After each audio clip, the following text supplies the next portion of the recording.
Sa mga manlulupig, hindi pasisiil ang Pilipinas. Ito ang pangwakas na mensahe ni Pangulong Bongbong Marcos sa kanyang ikalimang State of the Nation address. Naging matapang din ang mga naging pahayag ng Pangulo laban sa mga nagtatangkang kumwestiyon sa dignidad at integridad ng mga Pilipino. Manaig nawa ang pagkakaisa at ang pagmamahal natin sa inang bayan at sa kapwa Pilipino. Sa bagay na ito, hindi tayo magkakatunggali. Tayo ay magkakabigkis tulad ng ating pinamana sa ating buong kasaysayan. Sa mga pang-aalipusta, hindi tayo matitinag. Sa manlulupig, hindi tayo pasisiil.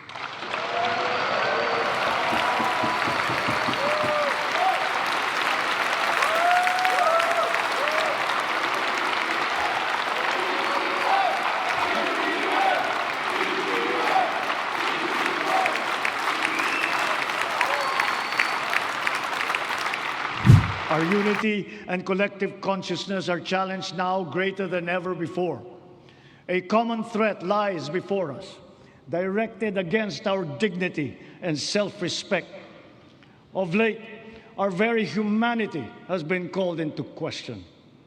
Let me remind our friends and our detractors, Filipinos are a noble, kind, gracious, and great race. We are not greedy. We are not racists. We are not liars.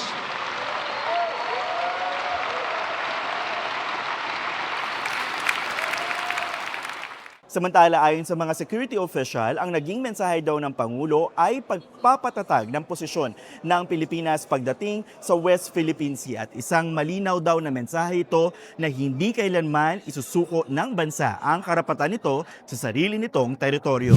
Very in a subtle way but very emphatic. I think meaningful yung concluding statements, and I think that gives us really the inspiration and of course the commitment to really continue what we're doing right now. Just ending that was a very patriotic message from the a call for unity, a call for patriotism in the face of these current issues in the West Philippine Sea.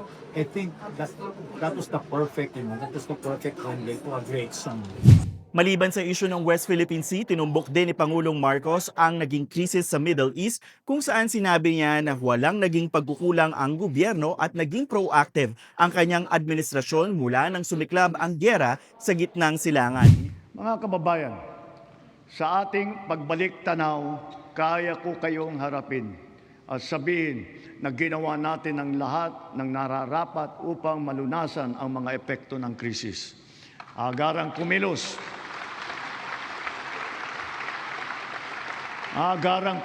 ang buong pamahalaan upang tumulong sa mamamayan. Yes, 12,000 managed to return together with the OWA, of course, Admin PY, binanggitin yung OWA Pangkabuhayan, and then 140,000 in all together with our reintegration efforts na rin. We're monitoring the situation. I met our labor attachés and then also in close touch with Sec Tess Lazaro and the ambassador, our dear ambassadors on the ground. We're continually monitoring the situation. I think we've proven ourselves to be ready. Repatriation, delivery of services on-site sa mga may apektadong trabaho, apektadong OFW, basic need services, yung binigit ng Pangulo natin kanina, shelter, and then pag-uwi, yung National Reintegration Network na tinalaga ng ating Pangulo, nakaabang din. So, we stand ready, but at the same time, we need to monitor. The Black Sea has been added to the list of woes ng ating mga seafarers, aside from the Red Sea and the Persian Gulf. So right now, we're monitoring the situation.